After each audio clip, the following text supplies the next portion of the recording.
ମାଟିର ମଣିଷ ମୁହିଁ ଦିନେ ମାଟିରେ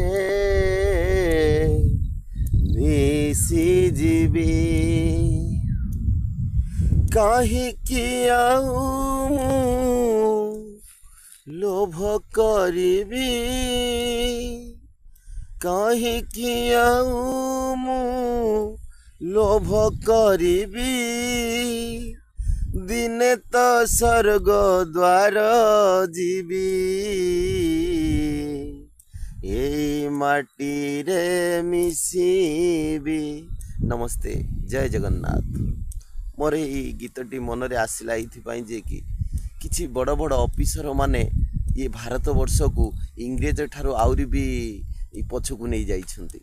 ଇଂରେଜ ମାନେ ତ ଖାଲି ଛୁଟିଆ ଛୁଟିଆ କଥାରେ ଝିଅ ବୋହୂ ହରଣ କରୁଥିଲେ, ଭଲ ଜିନିଷ ହେଲେ ସେମାନେ ନେଉଥିଲେ, ତାଙ୍କର ଅଧିକାର ବଳପୂର୍ବକ ଜବରଦସ୍ତ ଆମ ଉପରେ ନଦି ଦେଉଥିଲେ। କିନ୍ତୁ ଏମାନେ କରୁଛନ୍ତି, ଏମାନେ କ'ଣ ହେଉଛନ୍ତି ସାଇଲେଣ୍ଟ କ୍ଲିୟର, ମାନେ ସାଇଲେଣ୍ଟ କିଲର। କ୍ଲିୟର ମୁଁ କହିକି ଭୁଲ କଲି, ସାଇଲେଣ୍ଟ କିଲର। ଏମାନେ କ'ଣ କରୁଛନ୍ତି ଧୀରେ ଧୀରେ ଧୀରେ ଧୀରେ ରହିକି ଏମାନେ ପୁରା ମାନେ ଗରିବ ଲୋକଙ୍କର ରକ୍ତ ଶୋଷୁଛନ୍ତି। କୌଣସି ଗୋଟେ କାମ ପାଇଁ ଯଦି ଗୋଟେ ଆମ ଭଳି ଜଣେ କୃଷକଟେ ଯିବ ସରକାର ଲେବୁଲକୁ, ତାଙ୍କର କାମ କେବେ ଜଲ୍ଦି ହେବ ନାହିଁ। ଯଦି ହେଇଯାଉଥିବ ଅଧଘଣ୍ଟେର, ସିଏ କହିବେ ନା ଆଜ୍ଞା ଆଜି ଆଉ ହେଇପାରିବନି, ଆଉ କାଲିକି ଆସ, ତାପରେ ଟିକେ ଫୋନ୍ କର। ଆଚ୍ଛା, ଫୋନ୍ଟା କାହିଁକି କରିବ? ଆପଣ ତ ଅଛନ୍ତି ସରକାର ଲେବୁଲ ଅଛନ୍ତି, ଏଇଟା ତ ଗଣତନ୍ତ୍ରର ରାଷ୍ଟ୍ର, ଆପଣମାନେ ଅଛନ୍ତି, କାମ କରିବେ। ଆପଣମାନଙ୍କୁ ଆମ ସରକାରଙ୍କ ତରଫରୁ ରଖାଯାଇଛି, ଦରମା ଦିଆଯାଇଛି ଏଇ ସାଧାରଣ ଲୋକଙ୍କର କାମ କରିବେ ବୋଲି।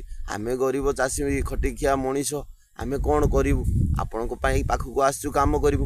ଗରିବ ଚାଷୀଟେ ଡରି ଯାଇଥାଏ, ହେଇ କିଏ ବାରମ୍ବାର ଏତେ ଦୌଡ଼ିବ, ଏତେ ଆସିବ। ଯାହା ହଉ ସାର୍ କ'ଣ କୁହନ୍ତୁ।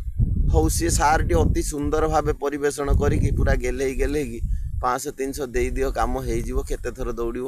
କିନ୍ତୁ ପୁରା ବଢ଼ିଆ ଷ୍ଟାଇଲ୍ର ଚାଷୀଙ୍କି ଲୁଟନ୍ତି। ମୋର ସେଇ ସାର୍ ମାନଙ୍କୁ ଟିକେ କହିବା କଥା, ସାର୍ ଆପଣମାନେ 40-50 ହଜାର ଦରମା ପାଉଛନ୍ତି କି ଲକ୍ଷେ ଟଙ୍କା ପର୍ଯ୍ୟନ୍ତ ଦରମା ପାଉଛନ୍ତି, କାହା ପଇସା ପାଉଛନ୍ତି ସାର୍ ଜାଣିଛନ୍ତି? ଏଇ ଆମରି ବୋଲି ଗରିବ ଲୋକଙ୍କର ଟ୍ୟାକ୍ସ ପଇସାର ଆପଣମାନେ ପାଉଛନ୍ତି। ଆପଣମାନେ ତ ଯେଉଁ କାମ କରୁଛନ୍ତି ତାହା ଉପରେ ଜଣେ ଅଛି, କଥା ଆପଣଙ୍କୁ ପଚାରିବ।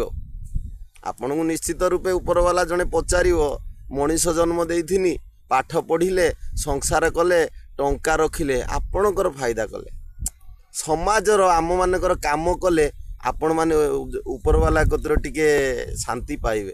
ସେଇ ସେତକ କରୁନାହାନ୍ତି। ଯେତେବେଳେ 40-50 ବର୍ଷ ହେଉଛି, ଆପଣମାନଙ୍କ ଦେଖନ୍ତୁ କରୋନା କାଳ ହେଲା, କେତେ କୃଷକ ମଲେ, କେତେ ଅଫିସର ମଲେ, ବିଚାରା ଆପଣଙ୍କ କତିର। ଜୟ ଜଗନ୍ନାଥ।